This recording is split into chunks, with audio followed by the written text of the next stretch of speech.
This is Shreeja on Bolly 92.3 FM, and I have with me a very special guest, and this is Karen Kagu from Aram Sei. Aram Sei is a non-profit organization with a vision to support grassroots charities worldwide. Their specific focus is on education and healthcare, and I'm sure you've heard about them. We have spoken about them on our station as well. But today we have Karen, who's here to tell us more about Aram Sei and also about something special that they have coming up, a series of webinars. What is special about those? Well, we will let Karen explain. But I do want to say at the outset, for anyone wanting to help Aram Sei, for looking for more information about Aram Sei, visit their website, which is simply aramsei.org. That is ARAMSEI.org, aramsei.org. And Karen Kagu is one of the co-founders of Aram Sei. Karen, welcome to the show. Thank you, Shreeja. Thank you so much for having me on today. My pleasure entirely. I want to know, let me first ask you about you. So tell us about, because you're one of the co-founders, how did Aram Sei come about? Great question, Shreeja. So a lot of us had been working in the Bay Area for many years at that point. We had been volunteering for multiple organizations. And as we volunteered, a lot of folks would come up to us and say, hey, I know about this great cause back home in India, or I know about this great cause back home in Mexico. Can you help? And as part of our organizations, we could not at that point. And so that's when the idea of Aram Sei came about among a group of us friends. And we said, why don't we start a nonprofit that supports these unknown causes? Like, they're doing a great job in the areas that they serve, but they're limited in their impact because not many people know about them. And so Aram Sei, our job is to amplify their causes and their impact. Aram Sei in Tamil means desire to help or help others. It's something we teach our children from when they are really young. That's like one of the first few sayings we teach them, which is Aram Sei Virumbu, so help others, desire to help others. And so that's how we founded Aram Sei in 2012. Since inception, we have helped causes in the areas of education and healthcare worldwide. We have helped causes in, of course, India, back home in our country in India. We have helped causes in Mexico, Guatemala, Honduras, and also, of course, in the Bay Area. Like recently with the COVID situation, we realized that there are Bay Area communities that are, disproportionately affected. And so we have jumped in to help multiple causes in the Bay Area. And we also actually provided infant relief. So, back home in India, in Kolkata, folks faced double impact, right? There was COVID and then also infant hit. Now they had double the impact. So we take on these really small causes and amplify their impact. That's the cause of Aram Sei. Okay, and you have been doing great work because, like you said, it's been some years now since Aram Sei was founded, and I, for one, have been, have been able to have had the pleasure of observing, some of your work. So it's just been awesome all around, and I'm glad that you are now, doing more, and also now, especially with this series of webinars that is coming up. And from what I understand, of course, I'll allow you to explain how this came about and what the intention behind this is. But this is South Asians for Black Lives, a series of webinars, which is free to attend. But I do want to say registration is required. You can go to aramsei.org for details and also for information on the dates for these webinars. Because like I said, there's a series of these, some targeted at kids, different age groups, and then others at adults. And there are a number of speakers as well. So this is South Asians for Black Lives. Karen, tell us about first, why don't you tell us about how this idea came about, and then I'll ask you to give us, the dates and the details of these. Sounds good, Shreeja. So on my end, I'll start with a personal connection and why this started for me personally. So at work, I've been taking a lot of classes. So I'm a hiring manager, so I take a lot of classes to make sure the biases in our hiring is addressed and, we look at it. So I come from India as a woman. And I also come from a minority in India. And so I've always viewed myself as a minority. And then as I took these classes, I realized for once in my life in the Bay Area, and working in a technical company, coming from India, I'm actually in the majority group. And my experiences at the place that I work are so different from some of the experiences of some of my coworkers. And that just really shook my beliefs because, obviously, I'd always seen myself as a minority and also as an immigrant, right? I'd always seen myself as a minority in this country. And then suddenly to see that there is a completely different experience and something that I'm being blind to all this while, really shook me in many ways. However, even at that point, I did not feel comfortable talking about it in a social circle. Like I wouldn't talk to it about it with my friends. I was doing a lot of stuff at work. I would participate in a lot of allyship meetings, but I would not talk about it in a social setting. Because from when I was young, I realized that there are some topics that are taboo in our community. We don't talk about them sometimes. If somebody, as an immigrant, right, when I came in, I would hear things like, oh, you can't use words like black. You can't use certain words because they're wrong. So I always felt I didn't have the language, and I was always worried about saying the wrong thing. And by virtue of that, I felt like for a long time I hadn't been talking about this. But then, as all of us watched, somebody being, George Floyd on live, 8 minutes and 46 seconds is a very, very long time. No matter Yes. what the background is, I think that hit the humanity in all of us. It didn't matter what color we were. It didn't matter which country we came from. We could all see that was wrong, right? And so that Yes. kind of brought about this awakening, I think, in a lot of us. And then a lot of my friends started talking about that. And I started telling them, hey, let's talk more about this. And we started talking. And the more we talked, I realized, look, a lot of times there's a lot of gap in my knowledge because, hey, I'm an immigrant. I've come here. I don't know everything. Similarly, my friends have a lot of gaps. And sometimes you would ask questions like, hey, I'm an immigrant. What can I do? What would I say? Hey, I don't know how to impact policy. Hey, I don't know what I can do as an ally. Hey, I face the same situation as a person of color. All very valid things that we were all feeling. And we felt like a lot of the resources that were out there that are available are not necessarily speaking to the community that I come from, right? And Right. a lot of times we come up with this notion of color blindness, right? Like we're all one, which is actually very powerful, which is good, right? It's good. But at the same time, the reality is we all have the sense of belonging to our own communities. Rightfully so, because that gives us a lot of power, that gives us a sense of belonging to something. That doesn't mean we don't belong to other communities. It's just a safe zone for us to come and talk about how we feel. And the shared experiences definitely are very powerful, right? So it's Right. just like it is for the Black community, just like it is for the Latinx community, the South Asian community has a sense of belonging within our community. And so our challenges, the things that we think about, are unique to the places that we come from, the experiences that shaped us, our upbringing, right? And so we Yes. wanted to come up with resources that are geared towards the South Asian community, a safe space where we feel we can ask these questions without judgment, right? There are no wrong questions here. I mean, we're all on a different path in terms of our journey, and there are no wrong questions here. We all show allyship in different ways. Some people will go out and protest, but that's not obviously the solution for every one of us, right? We're all on different parts of our journey, but we want to show allyship. It could be in what some people might call small ways, but I don't think there is no small way to show allyship. In the past, a lot of times my focus was on, okay, I shouldn't be a racist. I shouldn't say words. But now I realize that doesn't amplify being being racist. What amplifies being an ally is being anti-racist, speaking up when I see these things. And the way it'll hit home is, look, we are also people of color in a way, and so we are speaking for all of us, for all of our voices. I'll go back to Martin Luther King, right? When he gave a speech, he did not say for Black people. He said in the civil rights movement for all people of color. In a way, he paved a path for a lot of immigrants like me to come to this country and have these opportunities as technologists in this country that we have adopted as our new home. And without him doing that, so I think it's like a shared responsibility for us to speak up and be allies to other communities of color when we see injustices around us, right? And Yes. so our webinars will focus on a series of these things, Shreeja. So we'll start with setting the stage in terms of history.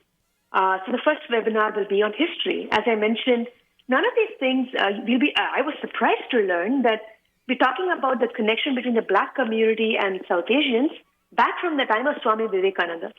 He came here, many years ago. He saw the situation of the Black community and gave a speech about it. Martin Luther King came to India. He actually was hosted by the Nehrus, and he was there in our community back home in India. He's visited. He's seen parts of India. He's spoken about it. So So the connections are very strong and they go back in time. And so that will, I think that's a part of history that I wasn't aware of, and I don't know how many folks in the South Asian community were aware of. So I Yeah. think that history, that going back, like revisiting our heritage, can maybe be very powerful in our journey to allyship. So that session will be hosted by Anirvan Chatterjee. Okay. He does like walking tours in Berkeley on South Asian history, and he'll be able to tie back that history and go back in time to talk about these connections. Once you've heard about the history, the second session is where we'll hear from folks in the Black community. They'll tell us about the intersection in our lives, right? We can learn from their experiences. We can share back our experiences to talk about how we can be allies to the Black community. Very Okay. powerful session because now we can hear directly, we can ask the questions, and really engage in conversation. And Right. the final session would be a culmination. It would be a complete call to action. Like I mentioned, there is many ways in which we can show up as allies. And in this call to action, hosted by Anu Natarajan, who is ex-City of Fremont vice mayor and a council member, and Yes. Mr. M. R. Rangaswamy, who is a tech leader in our community, a founder of Indiaspora. Yes. These two leaders of our community, they will call us to action, give us like concrete things that we can do that vary from, like I said, inclusive hiring practices. As we are interviewing, as we are looking at resumes, are we looking at people from all parts? Are we putting in some of our subtle biases that are coming in, or are we, consciously looking at it as we are looking at resumes, as we are hiring folks for our teams and are interviewing for our teams? And then as parents, I think we have a big responsibility to our kids to make sure we're using the language. So I was reading about like, hey, sometimes you go to a restaurant and our kid might make a comment on somebody that doesn't look like them. They might say, oh, why is this person so dark skinned? Or why is this person look like this? As parents, often our thing is to say, shh, don't talk about this, right? Don't speak Right. loudly about this. What the child hears is, oh, this is wrong. They're not people that I should talk about. What they don't hear is, hey, it's not polite, but let's talk about this. Let's have a conversation about this. Yes, they look different from us, but that's not wrong, right? So Yeah. the Yeah. child, they start thinking they can't talk about this, like similar to how I shared my experience. They start thinking these are not discussions we should have, right? And if Absolutely. they can't Yes. talk to their parents, who would they talk to, right? So like normalizing this, let's have these conversations at home. Let's bring books that talk about different colors and acknowledge that different colors exist. Like even within our community, different colors exist, right? So the Yeah. acknowledgement and talking about it is the first step with our children in a very in a way that parents only can do it. I think they can learn it at school, but we need to bring Yeah. it home to them in a way, like stock their bookshelves with different types of books so they can learn about these topics. Yeah. And then also, I would say, how can we be mentors to the Black community or other like underrepresented groups, right? They're Yeah. looking for opportunities to break into the community. Like when we are thinking about mentorship, right? Like if somebody reaches out to us and says, "Hey, can you do like a mock interview for me? Hey, can you tell me about your company?" We definitely do that for our community. There's no doubt about it. But can we open those opportunities up to more underrepresented communities? There is ERGs in the companies that we work at where we can do mentoring for these other underrepresented communities as well. So we can open up the gates for more people to come in, right, to participate Absolutely. in roles. Yes. And then I would also say the other initiative is the call to action to stock 15% of brands, for example, in stores, right, from the Black community. If the 15% of the community is Black, then maybe our stores could also start stocking products that come from the Black community, right? For me, it was a pivotal moment. I was like, why would you do that? And then I thought, I'm a woman. If somebody came and told me support a store run by women, I would not think twice about it. I would say, of course, it's important. We need to open up and make that happen. And that's how today I have this opportunity as a woman because, other allies stepped up and supported women in their entrepreneurship goals, right? And so that's Right. another pivot and thinking that we need to bring into our day-to-day. So those Yes. are the 3 sessions for adults. Okay. We're also doing a session for kids. This session would be focused on like when you think about the Black community, right? Often I can think of sports people, I can think of entertainers. But if you were to hold me and tell me, Karen, tell me some innovators, tell me some technologists, I will stop. I'll have to pause, and I'll have to think about like movies like Hidden Figures to come up with the NASA mathematicians and folks like that. But it's Hmm. not like common. It's not something that immediately comes to mind. But they have contributed to American history. They have contributed in every single field, if you may. Yes. And so the focus in the kids session is more on giving children, making it a story of grit and resilience. They started off as slaves when the country was founded, but look today how far they have come. You can take any field and they've created an impact.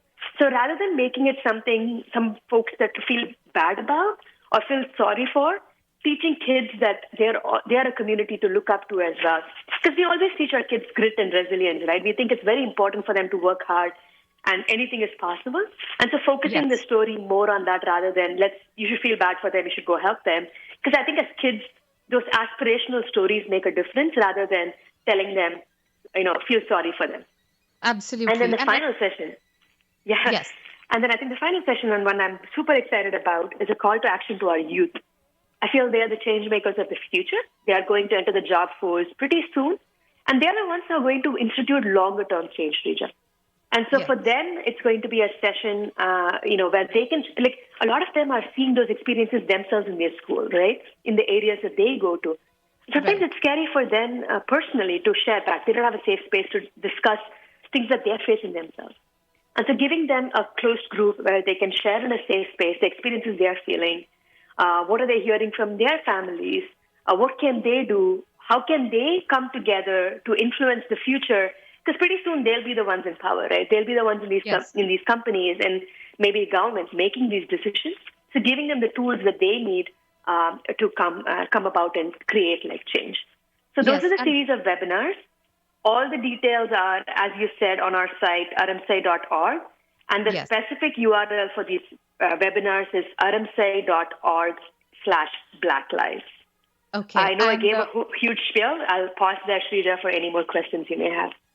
And as Karen just mentioned, all you have to do is visit the website aramsai.org and you will find all the information about these series of webinars. So, three targeted at adults. And the whole idea behind this is to create awareness in the South Asian community. So, a lot of what you said, I can totally relate to. You're an immigrant coming to this country. There's many things that may have been okay in the country that you came from, which are not okay here. So, you have to, unlearn some of those things, learn new things. You have to learn what lingo is accepted, what is not. So a lot of the processes that you described are exactly what I have gone through and many others have gone through. And there may be so much that we don't know because we are from one community, don't quite understand how another community functions. So that is the whole idea behind this, is what I'm understanding from Karen. So this is targeting, there are a series of webinars, some for adults, and there's a couple for kids. So in the age range of 5 to 12, and the other, as Karen pointed out,